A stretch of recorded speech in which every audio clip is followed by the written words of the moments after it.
In this recording, I want to go over some fundamental things about Laplace transforms. We're back to using the Nielsen book for these transform pair tables, as well as some additional useful background. So once again, just open up the lecture with showing the transform table, the table of transform pairs, and then what your textbook author refers to as a short table or list of operational transforms. And these additional formulas that show up in your book that are for useful transform pairs. So should you have, for example, this is just a nice little summary table, but should you have a denominator, and you're going to find out it's all about the denominator and taking the inverse transform. Should you have a denominator that factors into complex conjugate pairs, there are two ways to approach that. The first way is to complete the square in the denominator and expand the term using partial fraction expansion into a damped sinusoid and a damped cosine. The other way to do it is to go ahead and factor into your distinct complex conjugate pair roots. And this is particularly a useful table if you're using MATLAB to take the inverse transform, because first of all, MATLAB will give you the roots in complex conjugate form if you use the roots command.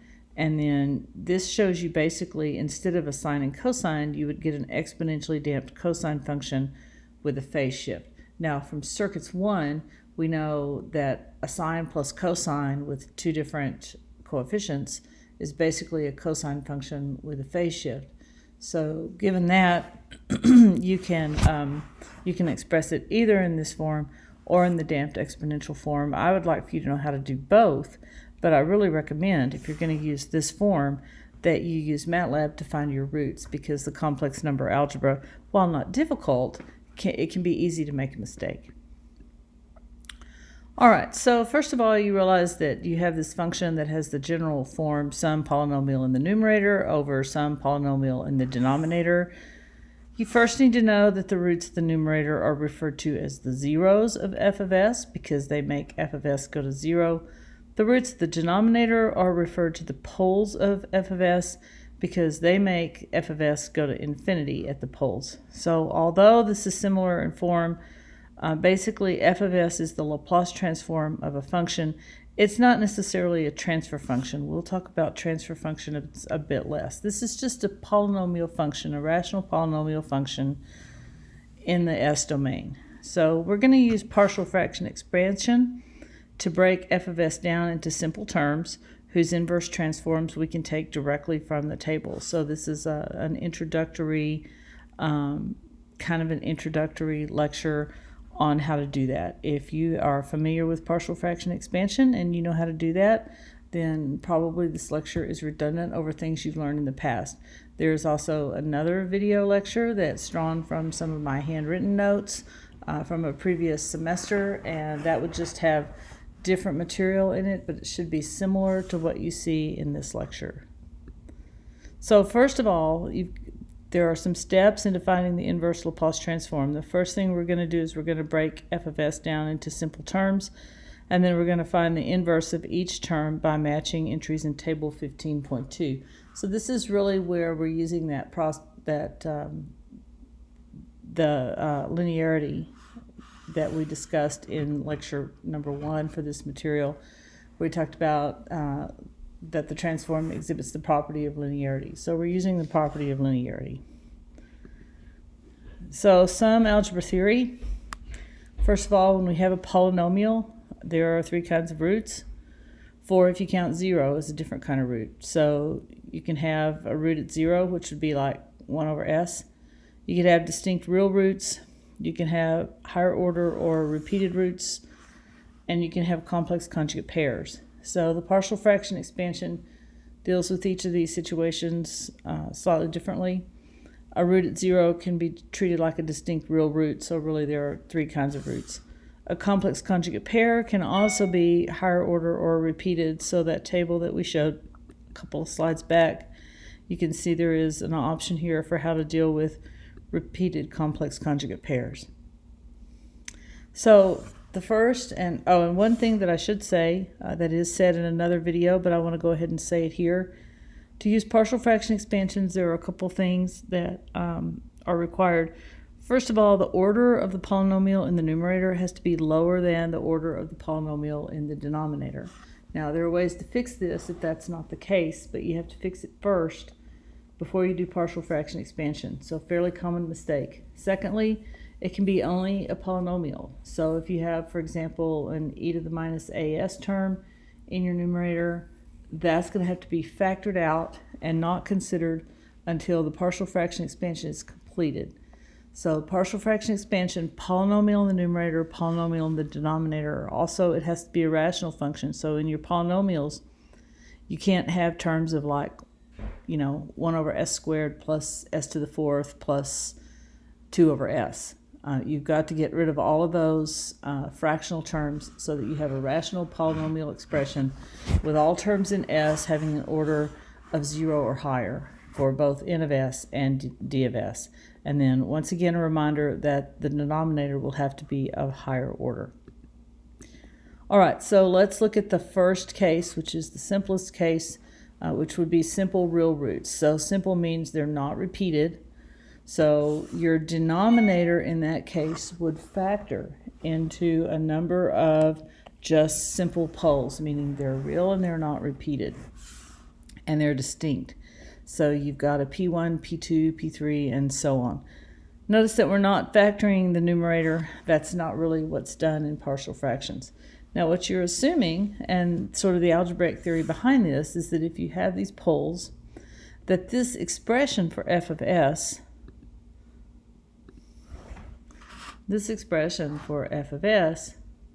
can actually be separated out into some distinct terms. And if you think about it, of course it can, because if you were to start with this expression and find a common denominator, you would end up with this guy. So we're basically just working backwards. We're starting with the fraction that has a common denominator, and we're saying that must be equal to some sum of terms of a constant over the roots. And this term, this k1, k2, and so on, will not have an s present, because remember, the order of your numerator has to be lower than the order of your denominator. Now in this case, where you have a number of simple real roots, this expression for f of s will change into this sum of terms that looks like this, and each one of these will have an inverse transform that'll form this kind of general solution. So each term, this is where we're using that property of linearity, each term gives you its own little exponential expression, with the k1 being the coefficient or the weighting of each of those expressions, and p1, if you'll notice, has units of 1 over a time constant. So basically this is a bunch of exponentially decaying functions with different time constants. And in order to know what the time constants are, you have to have this factored. So really, before you even do partial fraction expansion, you can look at this function once the denominator has been factored and know what the time domain function is going to look like. It's going to look like a series of exponential decay. The other possibility is that you have real repeated roots at s equals minus p, and in that case, when you do your partial fraction expansion, so let's suppose you have n repeated poles. So in that case, when you do your partial fraction expansion, you would start with a constant over s plus p to the n, and then s plus p to the n minus 1, and then s plus p squared, and then all the way down to the remainder of whatever your function was. So this would be like if you had an s plus 3 cubed times s plus 1 in your denominator.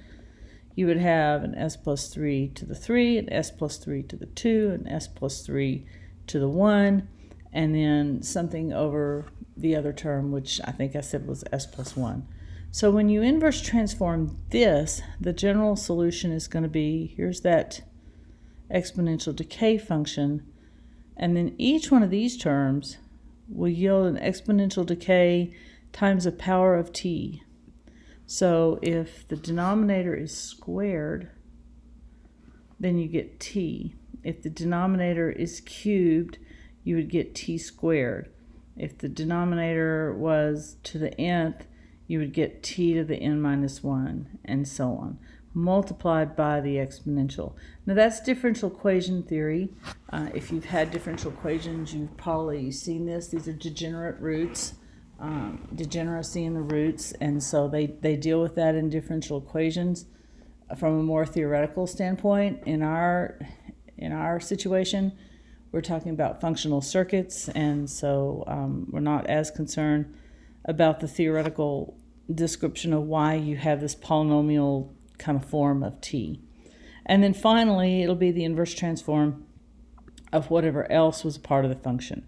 So why am I going through this? I'm going through this because it is important that when you look at a function in the S domain, you get a feeling for what the general solution is going to look like. Okay, the third possibility is that you have a complex conjugate pair. In the case of a complex conjugate pair, you would have, when you do your partial fraction expansion, you'll have all these terms that have real or repeated real roots. And then you have this term that looks like this, where this denominator will not factor into real roots. It factors into complex conjugate pairs. So in this particular case, the easiest thing to do is to complete the square. So here's a method of completing the square. So basically, you look at the middle term, a, and you figure out what would have to be added here to get a constant that would be a perfect square. So you say, okay, if it were a perfect square, we would have this part present, where we would have s squared plus 2 times some alpha s plus a squared plus alpha squared. And that's a perfect square, s plus alpha squared. So how do you know what is alpha and what is beta? Well, alpha, 2 alpha in this term is equal to a over here. So alpha is a over 2. So then alpha squared would be a over 2 squared. Beta is whatever was left, beta squared is whatever was left of b. So b, let me get a different pen color. So b over here would have to equal alpha squared plus beta squared. So what you're really doing is you're really taking this b and you're separating it into the term that would complete the square and the other term. So that then gives you the following solution, which is your completed square. And now if you take your numerator and you assume that that's equal to some term times s plus alpha and some term times beta, then you can separate it into two terms. One that is the damped cosine and one that is the damped sine.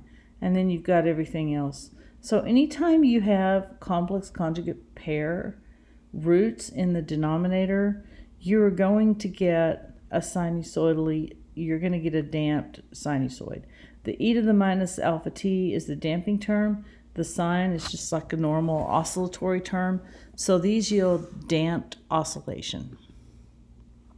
Okay, so here are some examples. I'm going to go through these fairly quickly because I'm going to post this PowerPoint to your PowerPoint folder so that you can look at them in more detail. But here's an example where we would have 3 real roots. We basically separate out each term in the denominator, which has already been factored for us. And we get some a over s plus b over s plus 2 plus c over s plus 3. You multiply through by the denominator and find, so basically on the right hand side you find a common denominator and then set the numerators equal after you found a common denominator. That would mean that the numerator here would equal the numerator on the right hand side after you found the common denominator. So that would be this expression right here. Now what you do is repeatedly you let s assume values that assume each value of the poles. So we have a pole at 0, we have a pole at -2, and we have a pole at -3. So successively you let s equal each one of those those terms, two of these terms in this equation will drop out, and you'll be able to easily solve for a, b, and c. So this expression can be written as 2 over s minus 8 over s plus 2 plus 7 over s plus 3. So here is that result, and then what we do is we take the inverse transform term by term, and we get the following expression in the time domain. So the first one is the step function, the second one is the exponential decay with a inverse time constant of 2, or a decay rate of 2, and 7e to the minus 3t comes from this third one. So you see we just have a series, one is a constant, and the other two are exponential decay. Now if we look at the following example, a different example, here's the one where we have repeated roots. This shows you how to write the expression. So because that root was squared, we'll have one term that's squared, and we'll have one term that's s plus 2. Multiplying through, you pick 3 values, you'll get a, b, and c out of this, but notice that because we have a repeated root, we haven't solved for d, so one way to get d is to pick any value. So I just chose s equals minus 3. I plugged it into this equation. I already knew a, b, and c, so I was able to solve for d, and in that case I got d equal 13. So here is what that looks like when you expand it, and then when you take the inverse transform. So you see we have the step, we have the exponential decay, and then we have the exponential decay multiplied by 2 because of this multiple root that we have, this degeneracy in the system. Okay, there is another option for how to find a solution to something like this. So that option might be to do what we call equating coefficients. So this is just an expression like you might obtain from taking an f of s and getting to the point where you have set the numerators together. This is the one with the repeated real roots that we just did.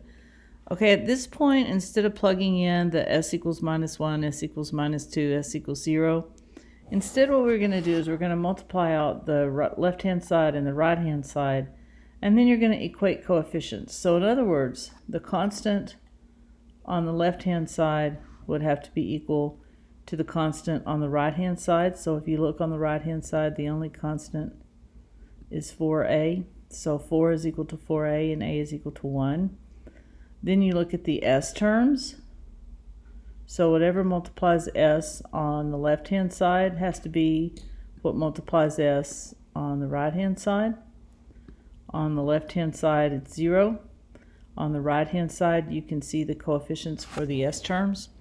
That gives you an equation. Same thing for s squared. On the left-hand side, we have 10. On the right-hand side, you can locate the s squared terms in order to generate this equation. And then finally for s cubed, we look at the s cubed terms on the left and on the right, and we set those equal. Because you already know a, you can fill in here. So you can also use a mix. For example, you could use this equating coefficients along with the previous method. So the previous method allowed you to easily find a, b, and c. So you could use maybe this s cubed equation here, given a, b, and c, in order to find d. So it then will yield the same exact expression. When you take its inverse transform, you'll get the same thing. So complex conjugate pairs, we have 3 options. One option is to use the first method and substitute the complex root in for s. So this will have a complex root. You'll have to substitute in the complex root.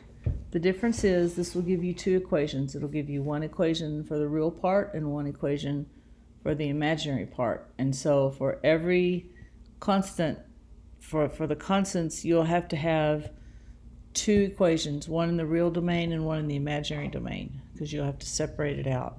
Now, the good news is that because we're using the complex conjugate pair method and we only have one coefficient, although it's complex, you only have to do that once because you know the other coefficient will be the complex conjugate.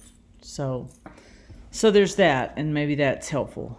So finally, the second option is you can use MATLAB and use what we refer to as the residue command to find the expanded terms.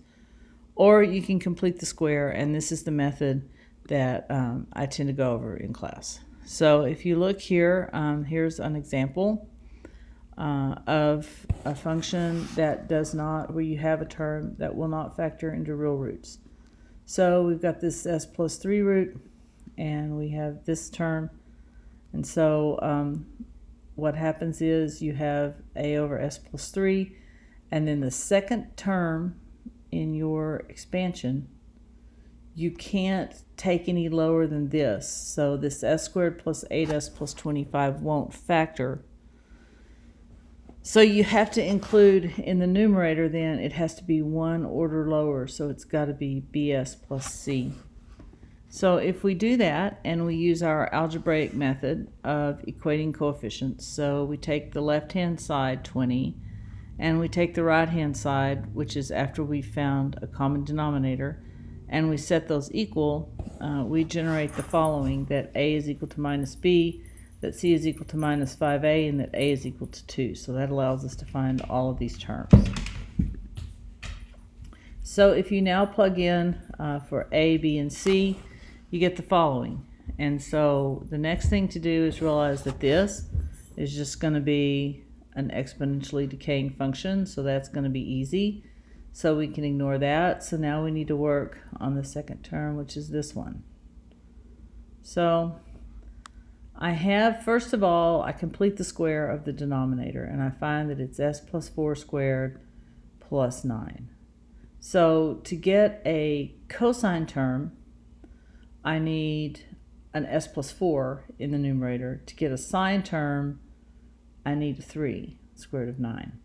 So I take the numerator that I had, which was 2s plus 10, and the first thing I do is I create this 2 times s plus 4 term. So that would be 2s plus 8, but I had 10, so I need to add a 2. So if you multiply this out, you'll find it equals 2s plus 10. Then I break that into 2 terms. So I take this first term, and that goes here. And I take the second term, and that goes here. But you notice I have done this manipulation. I had 2, but I wanted 3. So I multiplied by 3, and I divided by 3. That gave me 2/3 out here. So now I can take the inverse transform directly of this term and this term. The first one goes to cosine. The 2 is just a coefficient. The decay rate is 4. Here I have that 2/3 that I used so that I could get a 3 in the numerator. Now why do I need a 3 in the numerator? Look at the transform table. In order for this to transform, inverse transform into exponentially damped sine, this is my omega squared, so I've got to have omega in the numerator. So there's that one. Okay, it's perfectly fine to leave the result this way. If you want to, you can combine these into a cosine function. So you can represent this. We've got cosine and we've got sine, and as we said before, that can be represented as an amplitude and a phase with a cosine function. So a cosine function with a phase shift. We can use equations from circuits 1 to figure that out. So our amplitude will be 2.108.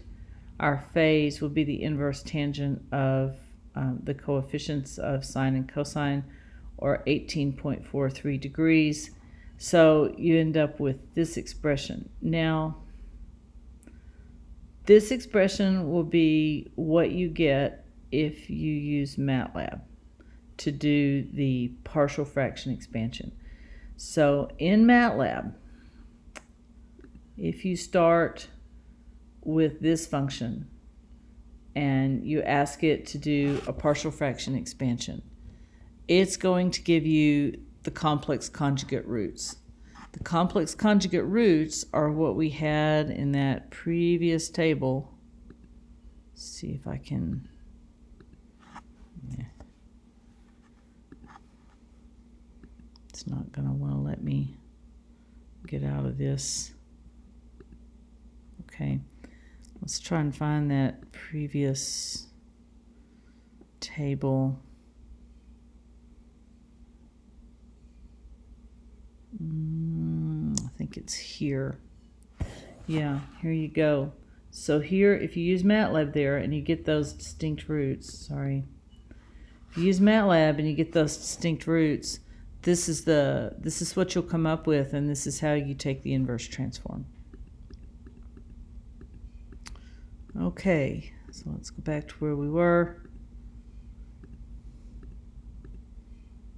Oh, well, duh, there was the table right there. Okay, so I'll illustrate how to take an inverse transform in MATLAB, but right now I just wanted to show you some of the different kinds.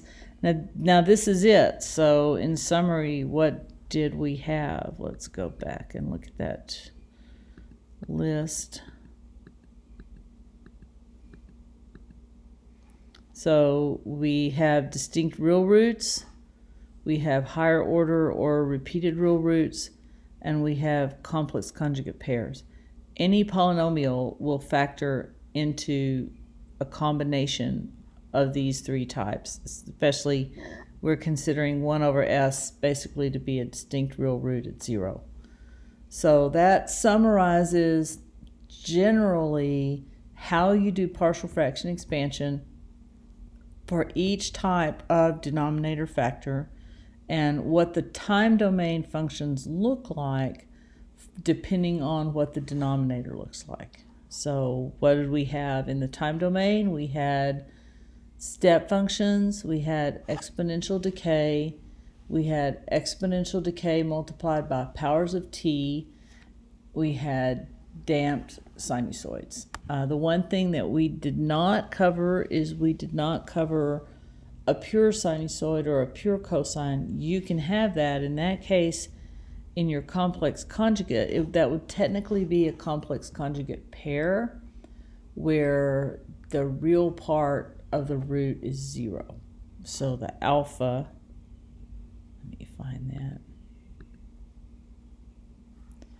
Yeah, if the alpha is 0, then you basically have a pure sinusoid or pure cosine, just depending on what's in the numerator.